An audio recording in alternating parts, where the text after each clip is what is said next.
तो आप भरोसे के साथ काम कर सकते हैं और ये मान सकते हैं कि आपका पैसा सुरक्षित रहेगा। हम हमेशा रिस्क रिवॉर्ड और ये सब चीजें कैलकुलेट करते हैं, उस लिहाज से मैंने ये स्टॉक चुना है। और ये जो गणित है, दरअसल SBI लाइफ इंश्योरेंस वो स्टॉक है जो मैं चुन रहा हूं, और इसके पीछे का जो गणित है साफ तौर पे वो ये है कि अभी भी अगर हमारे देश में आप इंश्योरेंस पेनिट्रेशन देखेंगे तो वो ग्लोबल एवरेज से करीबन आधा है। लेकिन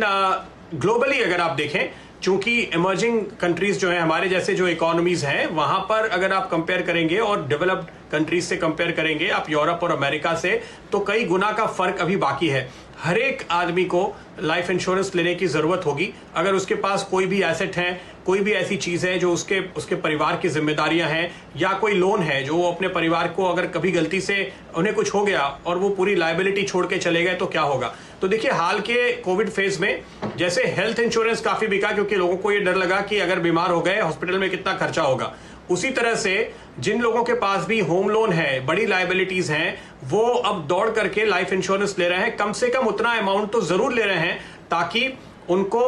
एक सपोर्ट रहे कि उनकी लायबिलिटी उनके फैमिली पर ना आए, फैमिली को एसेट्स ही मिले। तो यही वजह है कि जून में जब से बाजार खुला है, अप्रैल में तो खराब थे, लेकिन आप कंपनी का अपडेट देखिए, जून में जैसे ही एक्टिविटी शुरू हुई है तो करीब करीब 14 से 15% का जंप इन्होंने आते हुए देखा है प्रीमियम में। और वो जो मार्केट है टर्म इंश्योरेंस का, खास तौर पे वहां पे कंपनी का पेनिट्रेशन भी, मार्केट शेयर भी बढ़ के करीब 12.5% पे आया है 11.5 के मुकाबले। तो प्योर प्रोटेक्शन प्रोडक्ट जिसको हम कहते हैं, तो ये गणित पूरी तरह से आपके फेवर में है क्योंकि हमारे देश में इंश्योरेंस का पेनिट्रेशन कम है, देश की आबादी बढ़ रही है, अफोर्डेबिलिटी उसके साथ साथ बढ़ रही है। तो आने वाले कई सालों तक, अभी आप जैसे क्यूब रूट निकाल रहे थे, अब आप यहां से इसको स्क्वायर कीजिए, मल्टीप्लाई कीजिए, और ये देखिए कि अगर इस दर से आपको डबल डिजिट की ग्रोथ लगातार साल दर साल मिलती है तो आज से 10 साल बाद इनका कारोबार कहां होगा, आज से 20 साल बाद इनका कारोबार कहां होगा। अगर शकुंतला देवी होती तो अभी कैलकुलेट करके आपको बता देती कि 11% की रफ्तार से बढ़ते हैं तो कितना होता है, 12% से बढ़ते हैं तो कितना होता है।